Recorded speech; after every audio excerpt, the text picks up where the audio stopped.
Hello, everyone, and welcome back to the Music for a Book podcast. We are your hosts. I'm Britt.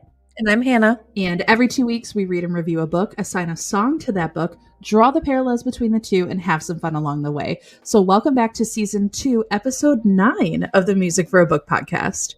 So excited you are here. Yeah, so excited. Welcome. So this week, we've chosen a book that was on Book of the Month a while back. We've seen it come up a lot. It is Listen for the Lie by Amy Tintera. And I will say I was excited for this one because we both read None of This Is True, which is also about like a podcast and has different things. So I was excited for this one and I wanted to listen to it because it's fun to listen to the podcast books audibly, like on audio. The production is so cool on them. So we do actually, I recommend the audiobook for this one for sure. And maybe following along with your book. That's kind of what I did, but highly recommend. So how this episode is going to work, if you are new, if you're not, here's your refresher. So we are going to go over trigger warnings in a brief synopsis of the book. And then we're going to reveal our song choices, which is our favorite part. And after our song choices, we're going to move into what we like to call spoiler territory. So after that point, we will be discussing anything and everything that happens cover to cover within this book. So if you don't want it spoiled for you, you haven't read it, that is your time to back out and come back later. If you've read it, or if you're just here for the vibes and to hang out, you could just stick around. Dear reader,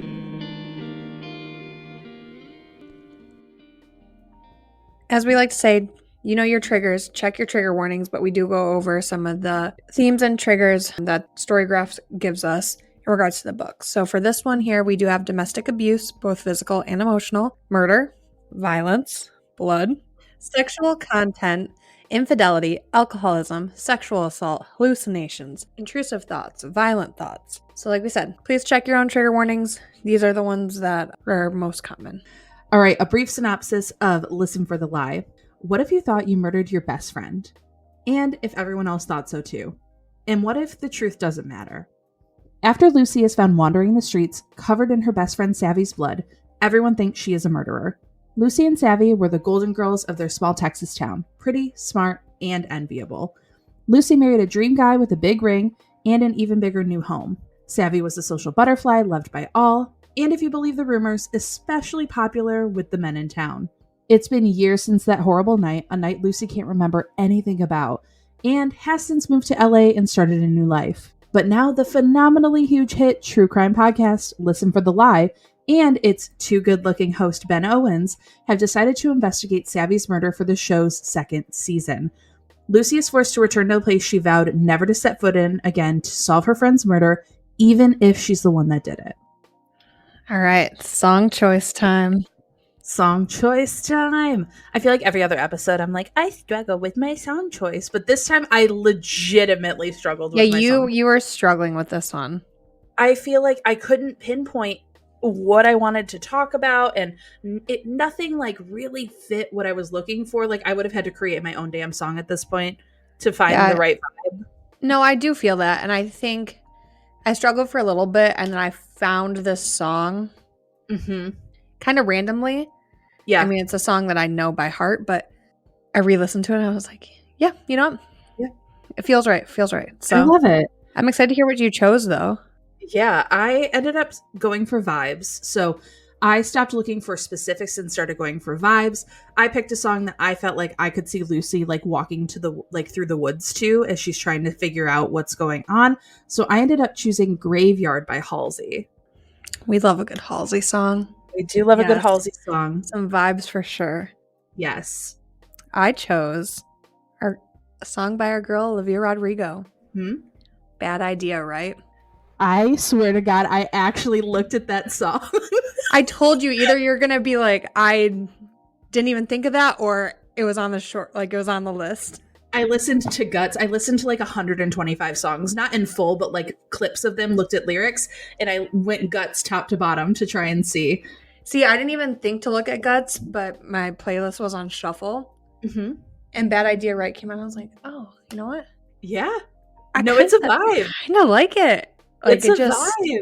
Yeah. I looked at Obsessed, too. That was another one that I looked at. But I ended up going the Halsey route. For me, it was between Halsey and Billie Eilish. Those were my two, like, girls that I was looking at.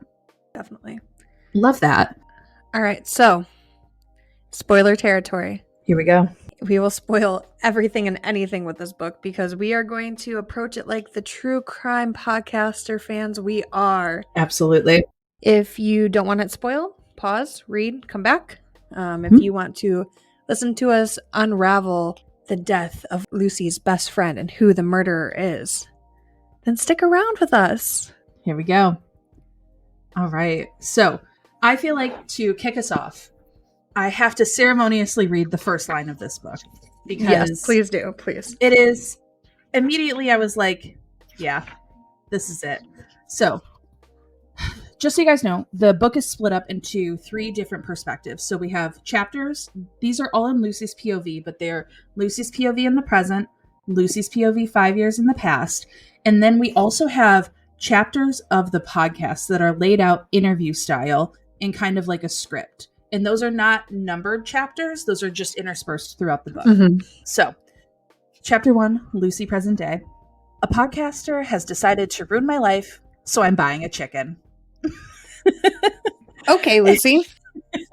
Yes. So that's, if that gives you any hint of what we're about to get into, this book to me is like a premium quality of intense sass that I just kind of lived for because, and you may have heard Hannah and I talking about this, I am kind of getting over this trend of like fishy FMCs that are unreliable narrators. It seems like we're kind of cycling through the story again. However, with Lucy, the reason that she's unreliable is very different than the reason that some of our other FMCs have been unreliable. So Lucy Chase is our FMC. She was suspected of murdering her best friend, Savannah. She goes by Savvy 5 years ago after a wedding, but was never formally charged. So she moved to California, restarted her life. She was recently fired from her job. That's where she decided to buy her apology chicken to her current boyfriend. And she has to come back home to Texas because the icon, the legend, the number 1 character in this book, Grandma Beverly, guilt trips her to come back for her birthday party. Mm-hmm. And not because there's a famous podcaster named Ben Owens in town researching for his podcast, Listen for the Lie, on whether or not Lucy actually killed Savvy. That's no ulterior motives of Grandma Beverly here. No, not at all. Now, the reason that Lucy is unreliable, in my opinion, is because, 1, she hears a murderous voice in her head regularly. Mm-hmm. Like, Miss Girl she's struggling, okay? Like, yeah. I have to find an example because it's crazy the things that she hears. Yeah. I mean, the most common one is just, let's kill. And like, yeah, when you listen to it too, you know, the narrators do a great job of changing their voice and everything. So the first time you hear this murderer's voice, it's like, let's kill. And it just sounds like, reminds me of like Venom, you know, just. Yes, like in the head. Yeah. It's listed in italics when it is, you know, in her head. And she just hears things like, guess what, asshole? And just a variety of fun little things. Yep. Basically, it's like if you've ever had intrusive thoughts, not impulsive thoughts. I'm talking for us that are a little mentally unstable, when you've had intrusive thoughts, think about that, but constantly running through your head in a little voice telling you to murder people. Yeah. That is like, what Lucy is. Use something near you and murder this person. That's literally her thoughts. And so Lucy was found the night of the murder, wandering around with a giant tree branch with Savvy's blood and skin under her fingernails. The thing is, though, Lucy can't remember anything because she had a closed head injury from when, I think it was technically a closed head injury, but she had a head injury from that night. So whatever happened, she has no memory or recollection. And so not only is she unreliable in the actual story of the murder, she's just unreliable in the things that she relays back to us, the audience. And I feel like the way that she's written too is like she kind of breaks that fourth wall a little bit. Like she talks directly to the reader. Because I know when authors write in first person, they're talking about the character's perspective. But I feel like this to me read like Lucy's typing on her computer and she's like, listen up, bitches. This is what happened. Yeah. Because I feel like she could like almost be her journaling and trying to discover those memories. Yeah. And kind of trying to not forget too what she's doing day to day, right? Yep. Yeah, I agree. I think, this unreliable narrator thing, once you read so many books, you find the consistencies. But yeah, Lucy, this is different. Like, she can't remember. Yeah. There's a huge gap in her memory. So little Grandma Bev bringing her back to Texas. But I was like, half the time though, I was like, can she not remember? Or is she lying? Right? Listen for the lie. I feel like it made me question everything and everybody. Mm-hmm. I'm still questioning everything and everybody, even after reading this book. But yeah, so I was listening for the lie. Like, who's lying? Like, who is it? We get Grandma Beverly with Lucy's family, and she has her whole family lives in this little small Texas town that she comes back to. Yep. Plumpton, Texas. And, her mom, dad are still there. And her mom, I think, has like a broken leg. So another reason why, Lucy comes home for Grandma Bev. So let's actually talk about our victim. Yeah, let's talk about Savvy a little bit. Let's talk about Savvy. So Miss Savannah Harper, they weren't friends in high school. But when Lucy comes back to town, they reconnect. But Savvy, she dropped out of college. She was like portrayed as this like do good, like goody two shoes, this Southern belle, like just kind of Little Miss, like perfect, right? Yeah. And I think her podcast episode, like the one that they talked about her, the Listen for the Lie podcast, episode 1 is titled The Sweetest Girl You Ever Met. So that is setting up like, those true crime episodes where everyone's like, she lit up every room she walked into. She was perfect and beautiful and wonderful. That's how Savvy was described. Mm-hmm. So we have, the sweetest girl you ever met. Throughout the book, though, we get to see Savvy from like Lucy's perspective. So like her best friends too. Mm-hmm. And we see that she's a little more rough around the edges. She like self-describes herself as like a slut or a whore. She just gets around. We find out some other things about Savvy down the road that we can reveal in a little bit, but that's our victim, the sweetest girl you ever met. Yeah, and a couple other people too, like within Lucy's family, her parents were very protective of her during this whole thing, but her parents also believe with their whole fucking chest that Lucy's the one that killed Savvy.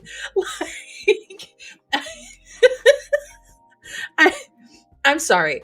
If, like, I know that you have to be rational about things, Mm-hmm. but we find out later, again, we're going to jump around. We'll touch on that, but we find out later why they believed she did it. And I'm like, are y'all fucking stupid?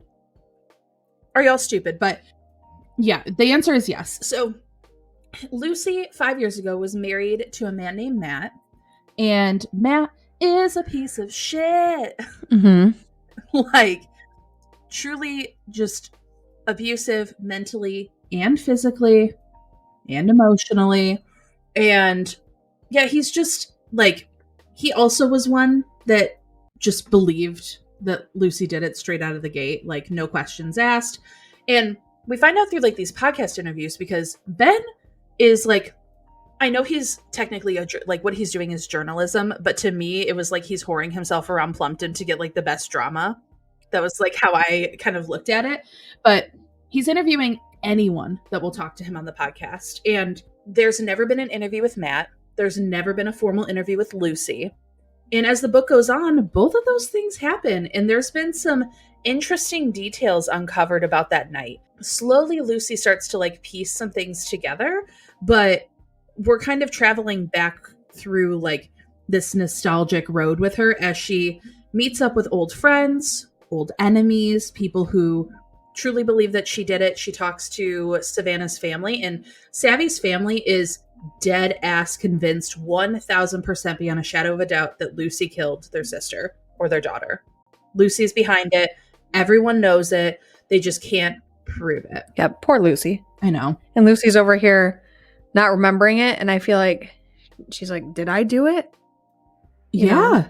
Did she have false memory syndrome? Honestly, And maybe just she did. these memories. So, Mr. Ben Owens. So, Ben, I feel like, doesn't have his mind made up, right? Correct. He really doesn't know what to think. He's an outsider, so he didn't know Savvy, right? So where the town, I feel like, is very much like, well, Savvy was the sweetest girl you've ever met. Yeah.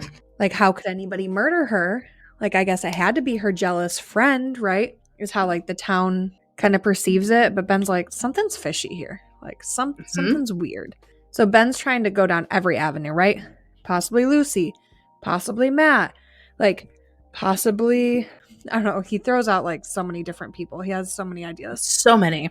Grandma Beverly. She, does not believe that Lucy killed her. And really kind of sets her up to go talk to Ben at the diner, at the restaurant. And she's just kind of behind it. Like, Grandma Beverly is all about Ben. Yep. Grandma Beverly just doesn't trust, that Lucy is the one that people, like the rest of her family, right, is like hardcore convinced that it's Lucy. Mm-hmm. Ben and Lucy actually start working together.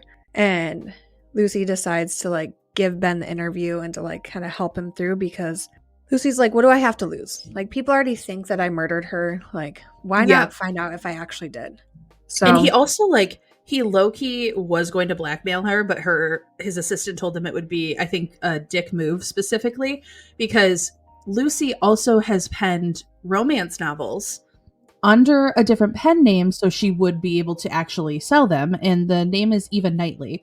And so Ben like brings these books to this meeting and is like, I know who you are. I know what you've written.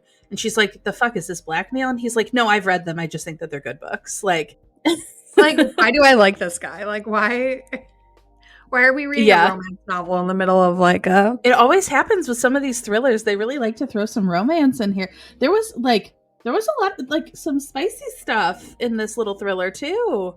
Yeah, it's like, revisiting now, like, I don't...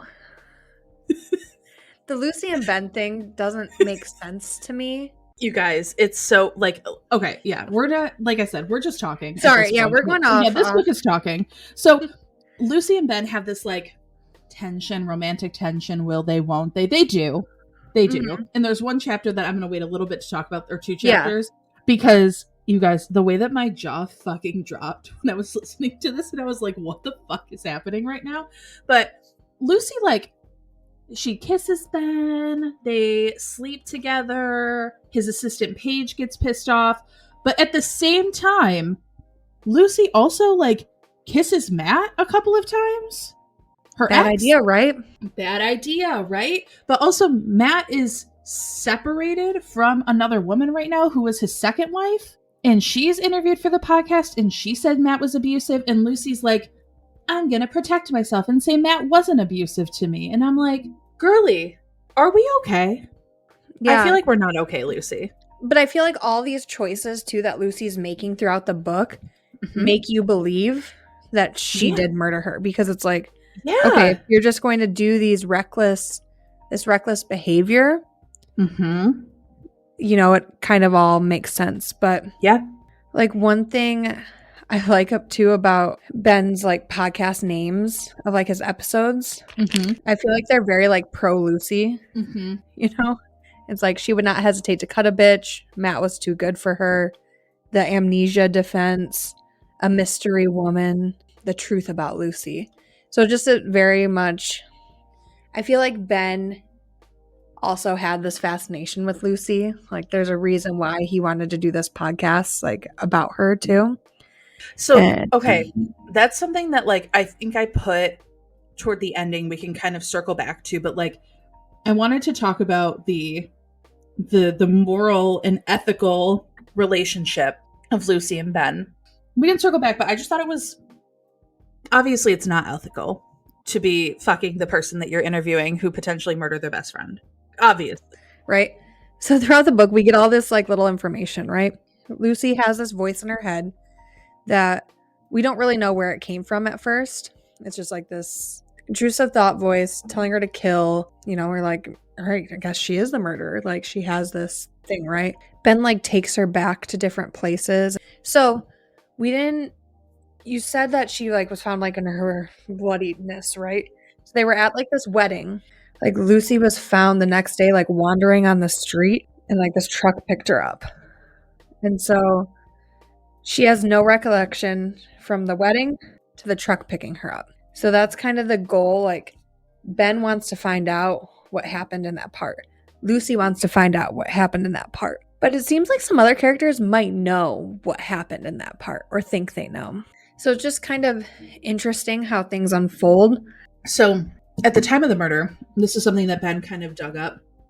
There's a man named Colin, and Colin was actually dating Savvy at the time of the wedding. Now, Colin claims he walked straight home on foot during the wedding. Like, he was unhappy. He wasn't particularly good to Savannah. They were kind of dating, but not really, but like dating. And Colin is like, yep, I went straight home. And Ben's like, that's not what this person said.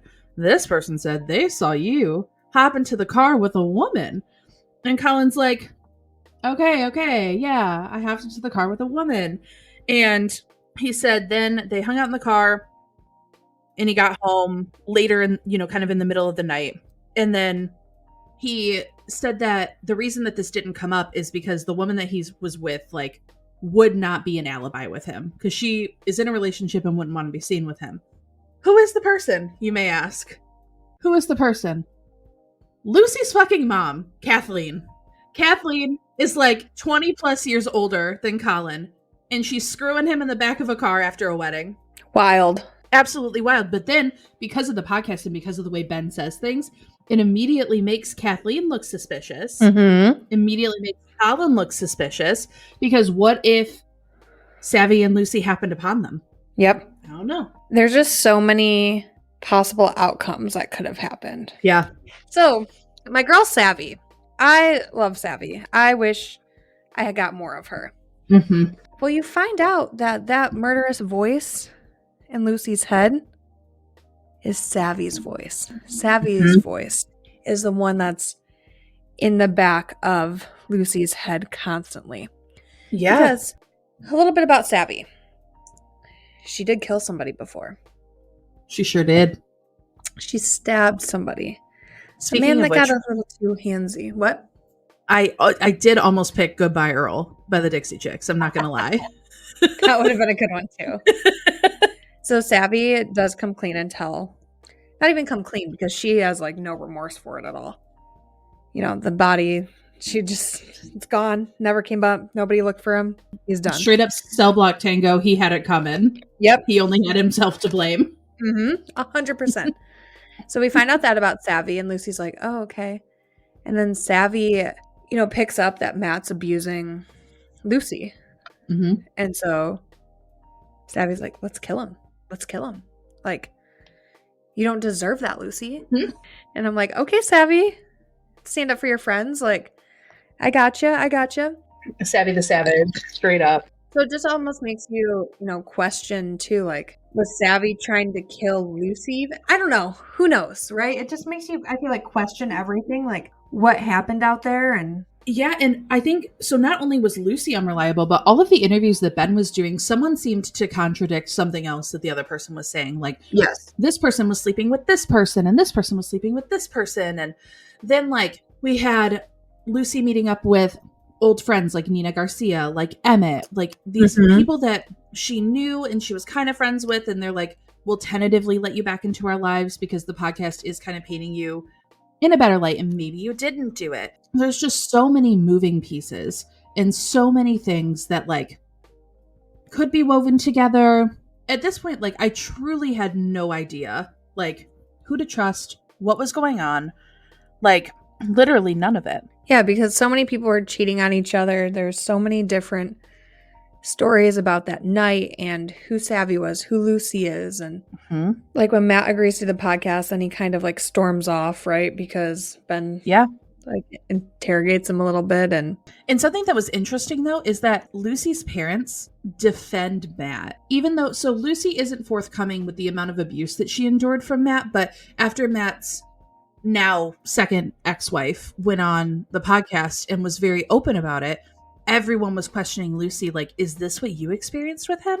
And even though she said, no, it wasn't like that, I feel like her family, Grandma Beverly knew. Grandma Beverly knows what the fuck is up. I love this woman. But her parents, her cousins, her aunts and uncles, I feel like they all just immediately took Matt's side, which was bonkers to me. Mm-hmm. Like, they were basically like, don't ruin a good man's life. And I'm like, I don't run him over with your car. I don't know. Right? Get rid of him. He's just a like, what are you guy. doing? He's just a guy. Hit him with your car. Yeah, I didn't understand that. Like the Matt on a pedestal thing. Yep. For sure. After like the information that came out. Yep. Ben and Lucy spend a lot of time together. And when I say a lot, I mean a lot. Yeah. Like, Especially in the middle of the night. Especially in Ben's hotel room. real quick on that note, I find it okay. So, because I enjoyed this book for what it was. I thought it was crazy. The twists and turns, it kept me super entertained. But like, the reason that this would never be, and I know we don't usually talk about ratings ahead of time, I'm not going to give my final, but the reason this could never be a 5 for me is I find it wholly unbelievable that in a podunk, small ass Texas town, not one person saw them together. Right. And questioned it. Not one. You're telling me not one of those nosy ass motherfuckers looked at them in the hotel and they were like, he's fucking the murderer. Yeah. Send and help. like Grandma Beverly could tell. Well, Grandma Beverly gets around herself too. Let's be real here, True, okay? true. Grandma But no, Beverly has her ring of men. Like the first night, like they were drunk and they hooked up. Okay, cool. Understandable. Yes. Whatever. But like throughout, I'm like, God, this doesn't, I don't know. And they kept going out to dinner. Like they would go get food together, not in an interview, but like as like a date. But it made me not believe Ben though either. Like it made me think like, does Ben have some ulterior motive to want to do this podcast? Like, because it comes up to that the guy that Savvy murdered, you know, doesn't really like there was nobody looking for him. And I was like, what if Ben is related to this guy somehow? And like he like found out about it. Yeah. Yeah. I don't know. It just made me like not trust Ben too. And that's probably like part of the author's reasoning, right? Is to kind of not make any character really have that solid backbone except Grandma Beverly. I will support her. Grandma Beverly. But I feel like, she used the way that she like expertly discredited everyone as soon as she would credit them. Like, I thought it was so good at keeping it as like a true whodunit. You really don't know. Yes. But I will say too, like Matt even has an altercation with Ben and it's recorded. Like there's so many things that kind of happen throughout. So Britt read this book a little bit before me, and we try not to talk about books before we hop on the podcast, just so you guys have our live interactions and our live reactions. But she told me that she audibly gasped at one part. I'm like, okay, I wasn't there yet. So I kept reading, and then I sent her a reaction, and I said, I just gasped. Was it chapter 40 when they said this? Like, I had to ask her, and she's like, yes. So they're at Ben's hotel room. Lucy has a thought to kill, right? Has that intrusive thought to kill Ben. And Ben asks her what she's thinking. Yeah, and she has Savvy, like, in her head, screaming, like, kill him fucking Exorcist style. Like, she is going balls to the wall on this shit. I don't even know if I can, like, I've been sitting on this for a little bit. So, you got, this part is a little graphic, just so you know, and I am going to talk about it, like, because I have to. The whole sequence is absolutely insane. So, Ben is not, like, concerned about Lucy being like, yeah, I was thinking about killing you. And he just has like a conversation and he's like, oh, you're thinking about killing me? And she's like, yeah, I do it all the time. I have all these intrusive thoughts. I'm thinking about what weapon I would use. And I pick a weapon and I just imagine killing people all the time. And he's like, okay, like what weapon did you choose in here? And he seems kind of like amused. And she walks him through. She's like, yeah, like the glass at first, but then I was like, oh, it probably wouldn't kill you. So I'm going to just like head over for the lamp and just smack your head with it. And then she's like, oh, I did also think about suffocating you with a pillow when you're asleep. And he's like, oh, well, that one's realistic. And she's like, no, you could fight me off and stuff. And then she notices that this man is turned on from her describing murdering him. And here's the thing. I know that we have some dark romance girlies out there. I know that this is a thing. However, I was very thrown off in your standard everyday thriller. Yes. Because she leans into it. She literally walks over to him, restricts his airway, chokes him. People are into it. It is what it is. But she says it with like, oh yeah, like I could just fucking kill you. Like I'm going to strangle you right now. She like gets on top of him, fucks him, while basically saying she's going to kill him. There's a moment where his body jerks and goes still. And I was like, did he finish or did he die? And he does breathe. She didn't actually kill him. But then she leans up against him and is like, maybe I'll kill you later tonight. And this bitch is happy about it. And I'm sitting there and I was like, I guess too. So this is chapter 40. This is like more than 75% of the way through the book. At this point, I did not believe that Lucy was a killer. Me neither. So I think when she said that, like, I'm thinking about killing you out loud to Ben, I think that's what also made me gasp, because I was like, is everything I thought wrong? Like, I was on Lucy's side that she wasn't the killer. And then when she said this, I was like, everything I thought was a lie. Yeah.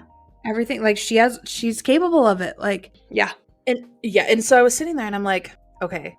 Now, but that moment too, the reason that I gasped was like, I had been questioning Ben, but this is where I fully was like, I wonder if there's something, like, I wonder if he has this kind of like fetish or kink or something where he's like very much attracted to these type of people, because he said he's always been enthralled with true crime and stuff like that.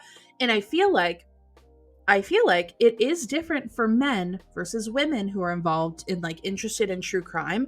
Just psychologically, it is like a female dominant area. Like you see mostly women listening to true crime podcasts, and you know, most of the homicides and stuff like that committed are done by men, and most of the assaults are done by men. So I just thought like it immediately shifted my perspective on Ben, and I was a little suspect of him. Like I thought he was a little weird. I thought his ethics were obviously like way the fuck off the railroad. Like, yeah, we are not even on the same track. I don't even think we're in the same car anymore.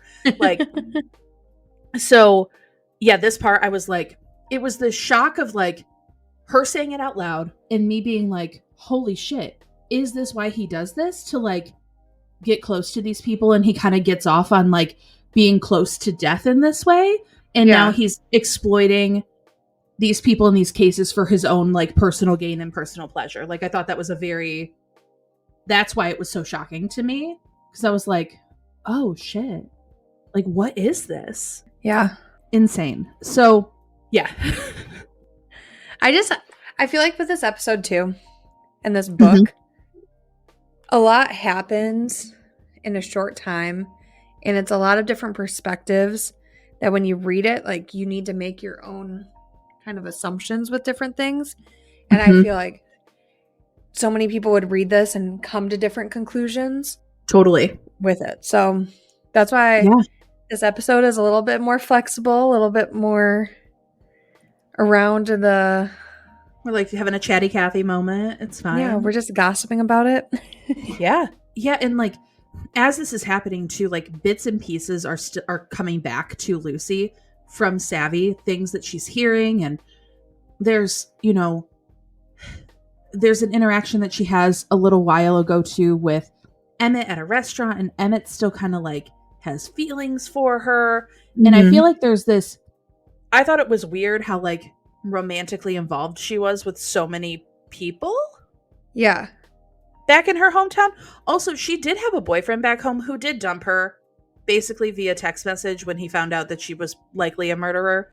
But he was, you know, it was one of those like fleeting things anyway. But yeah, it was just, I thought that her character was interesting, but everything again that was written about her, the way that she talked about people, the way that she talked about experiences, was meant to have you question whether or not things that she was saying were true. Yeah, like just some of her interactions, Lucy was such an interesting character. Because I didn't want to believe that she killed Savvy, but I kept going like up and down.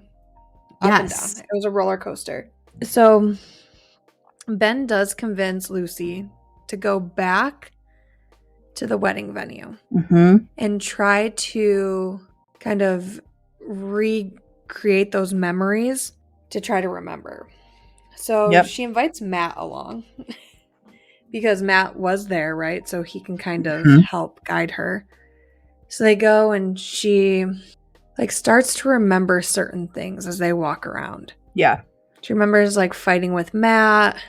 She remembers Savvy's dress. She remembers like sloppily making out with somebody by the dumpster. And like, yeah, her dress is open and then she remembers that it's not Matt. Yeah. But she doesn't remember who it was. So she's like confused with that. Yeah. And she remembers like Savvy being mad at her for whoever this was. And she's like, could it have been Colin? No, it's not Colin because he hooked up with my mom that night. You know, it wasn't Matt, like, because it didn't feel like Matt. Like, yeah. We couldn't figure out who it was. And so that kind of just, like, got her thinking. And so then they left and Ben dropped her off. And then she immediately goes to Matt's house. Yeah. And Matt was waiting for her. Matt is, like, asking her, like, what did you remember? Like, I can tell you remembered something. I just feel like Matt was, like, too interested. And that's when I was like, what? What does Matt know? And yeah, like, what does he know? Or what is he withholding? And there are so many instances, like, she was talking about Matt's, like, infidelity and stuff like that, but she also had, like, kissed Emmett at a party inside of her house and wished that she had, like, gone to the bedroom with him while her husband was downstairs. Yeah. Like, yeah, everyone in this book kind of sucked, except Beverly. Beverly was the number one. I'm Beverly's number one fan, okay? Yeah, good old Bev. And she notices, like, the house is still, like, the same. Like, no, like, Matt's second wife didn't redecorate. They literally have the same frame that their wedding picture was in with the new wedding picture. And that's when Lucy's like, you know what? He didn't let her redecorate. Like, he's that controlling and abusive that he didn't even let her redecorate. And Matt's like, oh, well, I told her I liked it, so she didn't care. She's like, yeah, okay. I don't know. I just don't get the trusting of Matt vibes. Like, I never trusted him. No. In Lucy's reconstructed thoughts, because she was in therapy, she was, like, going through a few things. I thought it was interesting, but she was even saying, like, oh, did I reconstruct the abuse with Matt? Like, did I make it up? Did I do these things? And we never really get a definitive answer. Yeah. Like, the definitive answer is that Lucy realized what happened, and we'll get to that shortly. And the conclusion that she came to is what makes the most sense, and that's what happened. But she's wondering, like, if she just made up all of this stuff. And it made me wonder too, like, did she make up all of this stuff? Like, right? But I believe that, especially because of Julia, that Matt was truly abusive, and that she just significantly downplayed it for both the podcast, her family, and to kind of save some face for herself. So Lucy starts to remember things. So yeah, Savvy's upset with her, right? Because she kissed both Matt and Emmett in the same night. And like, Savvy is especially angry about Matt because, as you remember, Savvy wants to kill Matt. Like, planning his demise, planning on off with his head. Like, done. And Savvy also tells Lucy, like, Emmett's not who you think he is. Like, I didn't want to tell you this, but Emmett and I did hook up, like, a while ago. And, like, I know he has a thing for you. And I know you guys are old friends. But he got, like, drunk and he was very aggressive. And, like, basically Savvy's, like, couldn't tell him to stop because he wouldn't, even if I asked. Yeah, she's like, technically I consented, but also it wasn't. Yeah. Yeah. And so she said that he got mean afterwards and even came to the bar again and was, like, basically insinuating, you know, that, well, Savvy will hook up with anybody, so why, like, let's do it again, you know? And so as they're talking, they see Emmett's car behind them, right? And then Lucy's like, you know what? I don't think we should kill Matt. Like, let's just get out of town. let's just go. Let's move to Los Angeles and let's have our time together. Let's go just be friends. Let's go do it. But she kisses Emmett. That's why. That's where I was missing. So in the present day, she does stop by to see Emmett, right? Mm-hmm. And he's painting a mural at the art shop, and she just kind of is like, oh, I'm so upset, Emmett. And then he kisses her. And that's when the memories start flooding back to her of who she was kissing at the wedding. Yes. So she was kissing Emmett. Emmett. And that's when Savvy ran in and saw disappointing. And obviously, right, because of everything Savvy knows about Emmett, she already doesn't like Matt. She's like, Lucy, like, what the fuck are you doing? These men are crap. Like, yeah, come on. You know? And while she's kissing Emmett, Nina interrupts. Mm-hmm. That's when, like, these memories start kind of replaying. So gets back in her car, calls Ben, and she sees Emmett and Nina arguing. Yeah. And that's when Lucy gets suspicious. Like, when did Emmett leave the wedding? She asked Ben. And, well, Ben's like, well, Emmett says he stayed the whole time until like 3 a.m. Lucy's like, well, could he have left and come back? And Lucy says, like, she remembers him leaving and remembers, like, bits and pieces of him, like, following them and, like, making eye contact in the car. And Ben's like, okay, cool. Like, this is a good lead. Like, let's go back to that road. Like, we can redo it together. Yeah. But then before Lucy leaves, she sees Emmett grab Nina and kind of like brace Nina. Like, she recognizes the behavior of Nina to like when Matt abused her, that like Emmett was being that aggressive as well. Mm-hmm. And so the memory comes back to her that Emmett showed up on the road wanting to talk to Lucy because of how like she left, and you know, he like loves Lucy, right? Says that he loves her and just is crazy about her. Lucy's like, it's not gonna happen. You know, Emmett gets kind of upset, and Savvy's like, it's time to go, like, let's go. But then Emmett grabs Lucy as well. You know, Emmett's like forceful, like holding on to them, and so Lucy punches him. Yeah. Of course, that makes Emmett angry and goes after the girls. Yeah. I liked how it went back from like her memories to like present day and kind of connected like as she's remembering. I really liked that. That's actually literally what I was going to say. I love how the parallel was from the memory that finally came to fruition between the actual fight that was happening in present day, in real time, between her and Emmett. Yeah.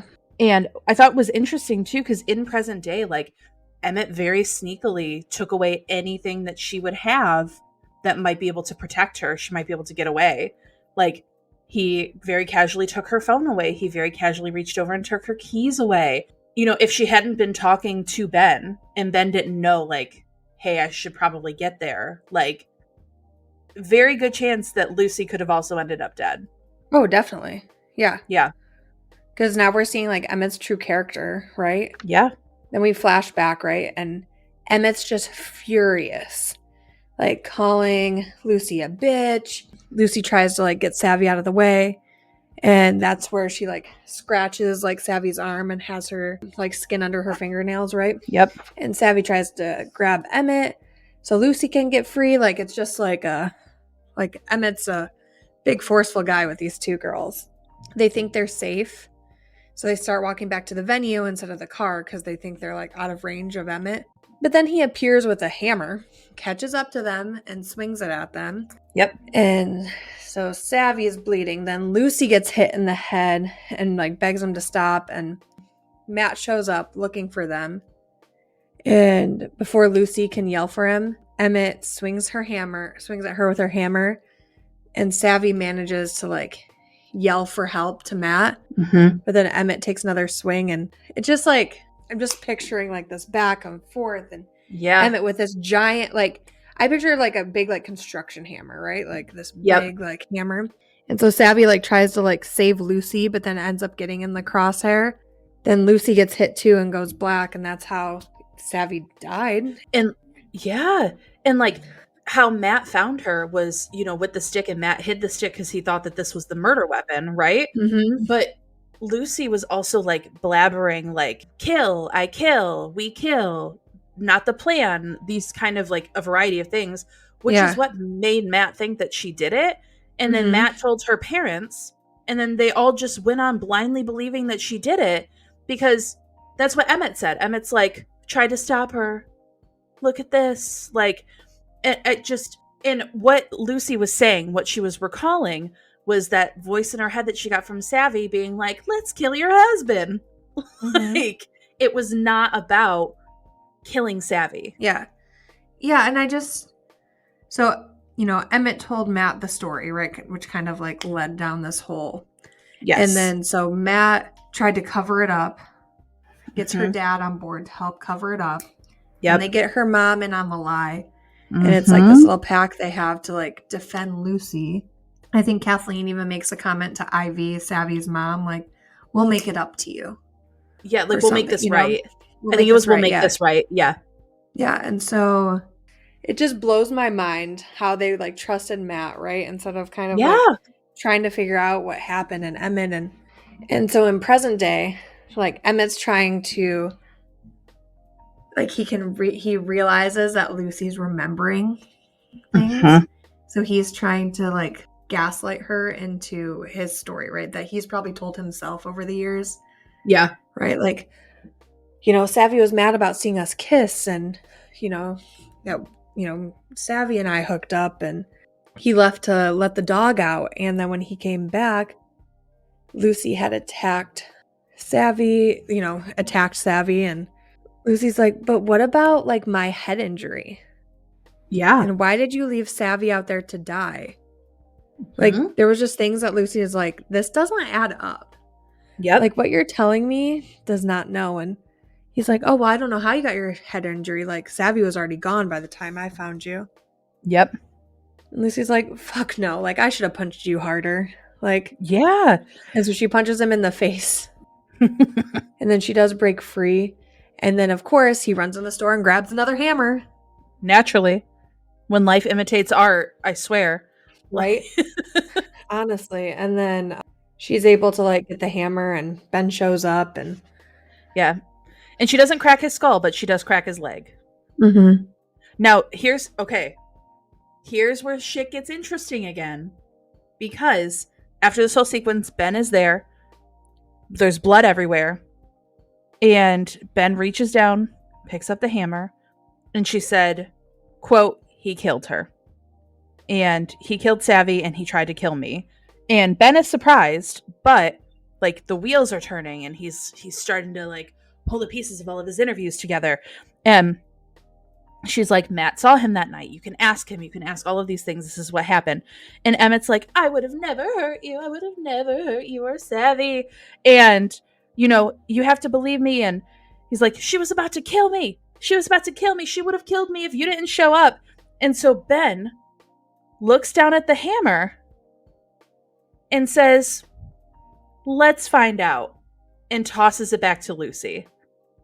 And that is the moment where I was like, maybe through all of this, he really is just someone who gets off on murder and violence.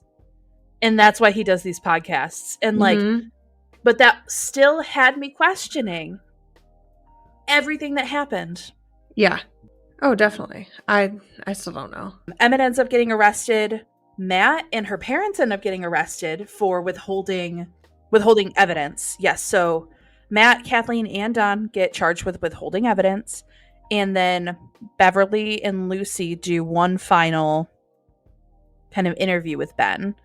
And they go back and forth, and the world is divided. The world is divided about Lucy. Some people, even if they think she didn't do it, still think she's a bitch. Some people, exonerated her in her mind. She's getting death threats constantly. Her romance novels, the pen name slipped, and she's never sold more in her entire life than she did because everyone wants to read a romance novel written by a potential murderer. And yeah, I don't know if I technically do. I like reading my romance novels by Food Network stars. Same. I'm not gonna lie, I might be interested in that. I might. I guess if like Gypsy Rose Blanchard wrote a romance book. Maybe. Oh my god, imagine what the title would be. It's just gonna be like Love After Lockup, gotta get that D. Like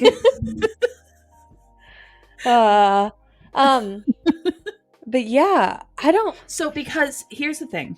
So Lucy and Ben talk at the end, but Grandma, she talks to Beverly, and she said it isn't everything. And Grandma says, what isn't? And she said, the story Ben told on the podcast, it isn't the whole truth. And I know you know that. And Bev's like, I know it. Don't I know it? And then she says, it's the only thing left I can do for her. Keeping the secrets, it's the only thing I can do. And she said, you don't owe anyone your whole story or Savvy's. And so naturally, you think like, okay, that just means the abuse with Matt. That just means the plotting Matt's murder. That means stuff. But what if it doesn't? What if it doesn't? I know. Like what? Beverly would 1,000% cover for Lucy's murder. Like she would cover for Lucy committing murder. Without a doubt she would. But I think that the way that Savvy appears to Lucy is one of the reasons that it makes me believe that maybe it is true. Maybe like this is all that it was. But it's hard because this is constructed in Lucy's mind. So she could be making up any of this. Yep. So I don't know what to believe. Because I'm like, okay, is there more people that Savvy murdered? Yes. That Lucy's not saying. Yeah. I don't know. It was good. I enjoyed this. It was a really good book. And I know, like we said, we really like popped around. We skipped over a whole good chunk of the plot. But I feel like this is one that you have to experience, like Hannah said, to really draw your own conclusions, because we can like present the information, but at that point we're just kind of reading like podcast interviews, and yeah, it was just easier to talk about in this more informal context. So thanks for hanging out with us on this one, but I do recommend the audiobook for sure. Yes. All right. Now the fun part. Let's talk about our songs. So, chose Graveyard by Halsey, and it starts out by saying, it's crazy when the thing you love the most is the detriment. Let that sink in. So, I think this just relates back to like all of the things that she loved, which was Savvy, and she thought she loved Matt for a while, but not necessarily. So I think this just kind of ties back to like tragedy sometimes, and what we think is love or what we think are these positive things can go hand in hand. And it says, you can think again when the hand you want to hold is a weapon and you're nothing but skin. And I think this, again, the lyrics aren't necessarily like 100% on brand for the actual book itself, but I feel like the vibe is there. Like I picture her in the woods walking down the road, driving to this, like memories kind of flashing back to her, to the beat and to the rhythm. And we know Halsey, her vibe is like perfect for mysteries and thrillers naturally. And the chorus is, because I keep digging myself down deeper, I won't stop till I get where you are. I keep running, I keep running, I keep running.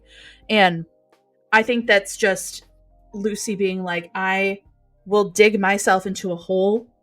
I'm going to talk to this podcaster. I'm going to put myself out there. I'm going to protect Matt, even though I shouldn't. I'm going to do these things as long as it'll bring closure to whatever happened to Savvy, even if it's digging my own grave.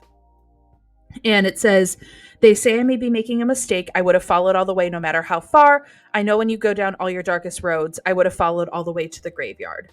And that to me is, again, this is Lucy and Savvy. These two were best friends. And everyone's telling her she's making a mistake by talking to Ben. She's making a mistake by being public with this. But when Savvy's like, let's kill your husband, like, let's do this, Lucy was like, I would have followed you to that graveyard. Like, I would have been there with you. Ride or die. And ride or die. And even if Lucy like had backed out, quote unquote, in the book, I feel like things would have ended up playing out. Like if Savvy was never murdered, I fully believe they would have committed one together. And then it just goes back to the, I keep digging myself down deeper. I keep running when both my feet hurt. I won't stop till I get where you are. Go down your darkest roads, would have followed you to the graveyard. And it says, you look at me with eyes so dark, don't know how you even see. You push right through me, it's getting real. You lock the door, you're drunk at the steering wheel, and I can't conceal. So the first part of that, with eyes so dark, don't know how you even see, like, she's literally having vivid hallucinations of Savvy in her life, like, coming back to her. And yeah, it's super interesting. I think, like I said, the vibe's there. And there's one other line, because it just kind of repeats itself, that I keep digging myself down deeper. I won't stop till I get where you are. The quintessential line for me is that I would have followed you all the way to the graveyard. Like that's the relationship that Savvy and Lucy had. But it says, it's funny how the warning signs can feel like they're butterflies.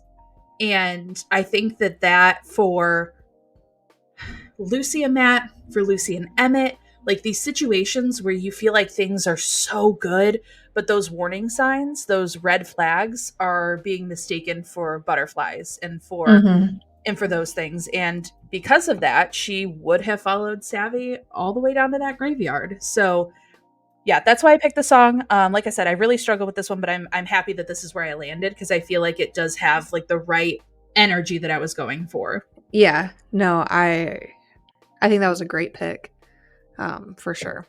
So yeah, I did Bad Idea Right by Olivia Rodrigo. And why I thought it was just, like, it felt right is because, I mean, I'm going to skip to the chorus and I'll go back too, but is just, Seen You Tonight, it's a bad idea, right? And it just, this was Lucy to me. You know, like, seeing Ben tonight, it's a bad idea. Seeing Matt, it's a bad idea. Seeing Emmett, it's a bad idea. Going back home, it's a bad idea. Thinking that you're a murderer, and maybe if you aren't, that's a bad idea. Just like, it's a bad idea, right? But she keeps doing it anyway, right? And that's like the theme of the song is like, it's a bad idea, right? But fuck it, it's fine, you know? And I feel like that's very much Lucy, and it's like, I can't hear my thoughts, blah, blah, blah, blah, blah. Like, she's kind of trying to like tune out that like, and you know, that intrusive thought of like Savvy. And it's like, yes, I know that he's my ex, but can't two people reconnect? And I'm like, no, you should not reconnect with Matt. Like, I only see him as a friend, the biggest lie I ever said. Like, Emmett, like, you need to see him as a friend. You need to see him as an enemy, like, enemy number one. And it's just, like, I just tripped and fell into his bed about, like, Ben. Like, that's how I feel like she fell. Okay, like, yeah, I'm sure you did. I only see him as a friend. I just tripped and fell into his bed. Yeah, I just tripped and fell into his lap when I said that I was going to kill him. Right?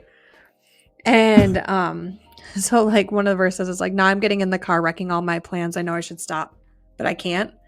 And I told my friends I was asleep, but I never said where or in whose sheets. It just makes me think of like Ben, right? Because she was like, her parents are like, oh, where do you go every night? And she's like, I'm not telling you. I'm not telling you. You know, she's like, I should probably not. You know, I should probably not. Like, I just feel like that's like Lucy's like undertone for like everything. And I don't know, it just made me feel, it was so Lucy coded to me, that especially like post Savvy, right? Because I think Savvy too talks about how, you know, she's been rubbing off on Lucy, where like Lucy really wasn't acting this way like prior to coming back. So like I feel like this is Savvy's influence on Lucy in a song. Yeah. So, but that's why I picked that one. That's so funny. I know when you said, you were like, I have a song, and you're either going to think, wow, why'd you pick that? Or you definitely looked at it. Yeah, I was like, it could go either way. Yep. It's a good one though. So let's talk about our final book ratings. So all right.